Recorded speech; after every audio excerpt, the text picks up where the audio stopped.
안녕하세요. 저는 가족 상담사 김도현입니다. 올해 47세이고 지난 20년간 수많은 가족들의 이야기를 들어왔습니다. 오늘 여러분께 특별한 이야기 하나를 들려드리고 싶습니다. 요즘 이혼율이 높아지고 황혼이혼이라는 말까지 나오는 시대에 살고 있지만 진정한 사랑이 무엇인지 보여주는 아름다운 이야기가 있습니다. 지난달 한 할머니께서 상담실을 찾아오셨습니다. 25살 손녀분과 함께 오셨는데 손녀분이 연애 문제로 고민이 많다며 할머니께서 직접 데려오신 거였어요. 상담을 마치고 나가시는 길에 그 할머니께서 저에게 이런 말씀을 하셨습니다. 선생님, 요즘 젊은이들이 사랑을 너무 가볍게 생각하는 것 같아요. 우리 때는 한번 결혼하면 정말 끝까지 함께 했거든요. 우리 이야기를 젊은이들에게 들려주고 싶어요. 그래서 오늘 그 할머니가 들려주신 70년 사랑 이야기를 여러분께 전해드리려고 합니다. 혹시 젊은 자녀들이나 손자, 손녀들에게도 들려주시면 좋을 것 같습니다.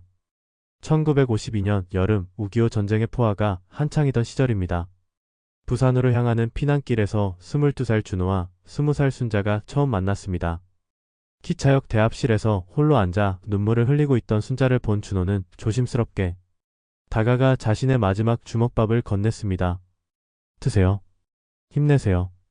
고맙습니다. 하지만 저보다 더 필요한 분께 주세요. 괜찮아요. 전 배가 부릅니다. 사실 준호도 하루 종일 굶고 있었지만 그녀의 야윈 얼굴을 보고는 차마 그럴 수 없었습니다. 그날부터 두 사람은 피난민 수용소에서 서로를 의지하며 지냈습니다. 준호는 하루 품삯을 받으면 항상 순자 몫의 끼니를 챙겼고 순자는 밤마다 준호의 해진 옷을 기워주었습니다. 전쟁이 끝나던 1953년 여름 부산 바닷가에서 준호가 순자에게 청혼했습니다. 순자씨, 저와 결혼해 주시겠어요? 지금은 아무것도 없지만 준호씨가 있으면 충분해요. 결혼식은 소박했습니다.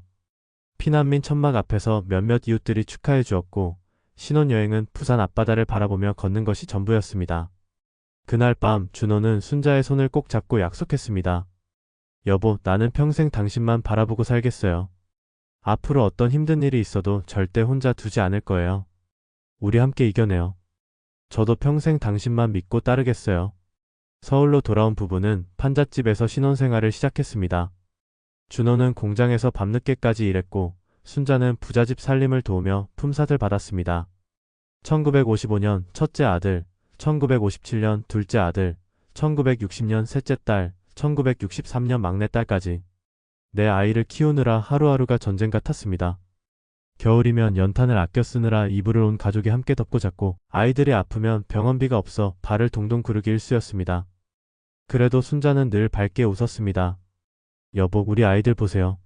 이렇게 건강하게 잘 자라고 있잖아요. 우리가 행복한 게 맞아요. 준호도 아무리 힘들어도 집에 오면 아이들을 무릎에 앉히고 옛날 이야기를 들려주었습니다. 아빠, 엄마는 세상에서 제일 착한 사람이야. 너희들도 엄마처럼 착하게 자라야 해. 1982년 봄, 25살이던 둘째 아들 민수가 교통사고로 갑자기 세상을 떠났습니다. 순자는 며칠 동안 밥도 먹지 못하고 울기만 했습니다. 내가 뭘 잘못했길래. 우리 민수를. 준호 역시 아들을 잃은 아픔에 정신을 차리지 못했지만 아내가 너무 힘들어하는 모습을 보고는 더 이상 무너져 있을 수 없었습니다. 여보, 나도 가슴이 찢어질 것 같아. 하지만 우리가 무너지면 안 돼요. 남은 아이들이 있잖아요. 민수도 하늘에서 우리가 힘내기를 바랄 거예요. 준호는 순자의 등을 토닥이며 밤새도록 함께 울었습니다. 그리고 다음 날부터는 아무 일 없던 것처럼 다시 일을 나갔습니다. 순자는 훗날 이렇게 회상했습니다. 그때 정말 세상이 무너지는 것 같았어요. 그런데 할아버지가 저보다 더 아파하면서도 제 등을 토닥이며 말했어요. 우리가 무너지면 안 돼. 남은 아이들이 있잖아. 그 말에 정신이 번쩍 들었어요. 2000년대에 접어들면서 준호와 순자는 드디어 여유를 찾기 시작했습니다. 아이들이 모두 장성해서 독립했고 손자 손녀들이 놀러와서 집안이 웃음소리로 가득했습니다. 일요일 오후면 두 사람은 손을 잡고 동네 뒷산을 걸었습니다. 여보, 우리 참 많이 늙었네요. 그래도 당신은 여전히 아름다워요. 거짓말쟁이. 주름이 이렇게 많은데. 주름 하나하나가 다 우리가 함께 산 세월의 증거잖아요. 순자는 준호의 팔짱을 끼며 말했습니다. 여보, 우리 다음 생에도 만나요. 물론이죠. 다음 생에도 그 다음 생에도 당신과 함께하고 싶어요. 2010년 여름 78살의 준호에게 치매 진단이 내려졌습니다. 처음에는 가끔 약속을 깜빡하거나 물건을 어디 뒀는지 기억하지 못하는 정도였습니다.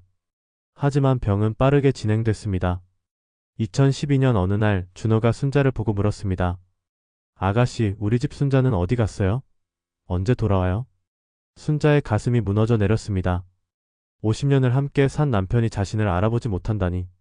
하지만 순자는 눈물을 참고 대답했습니다. 곧 오실 거예요.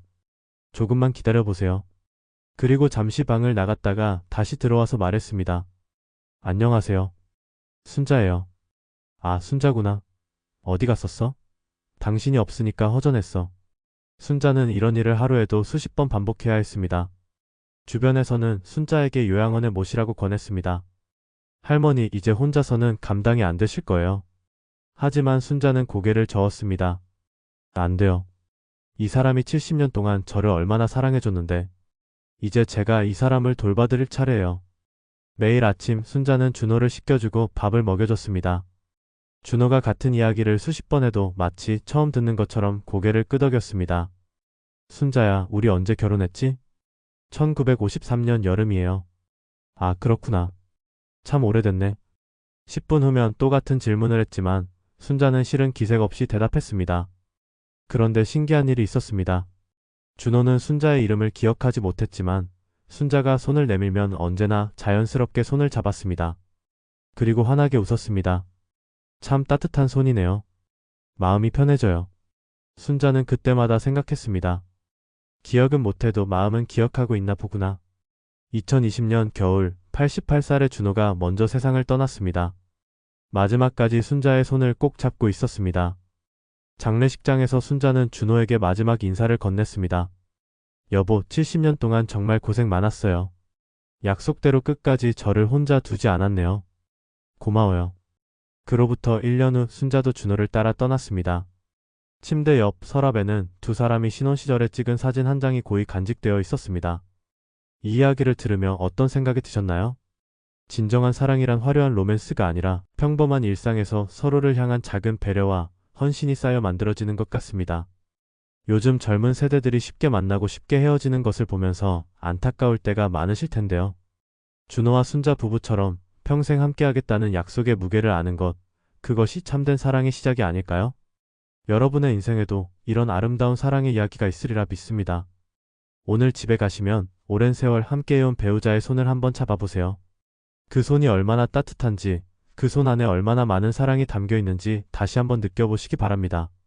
사랑은 나이가 들수록 더 깊어지고 더 소중해지는 것 같습니다. 여러분의 사랑도 준호와 순자의 사랑처럼 영원하기를 기원합니다.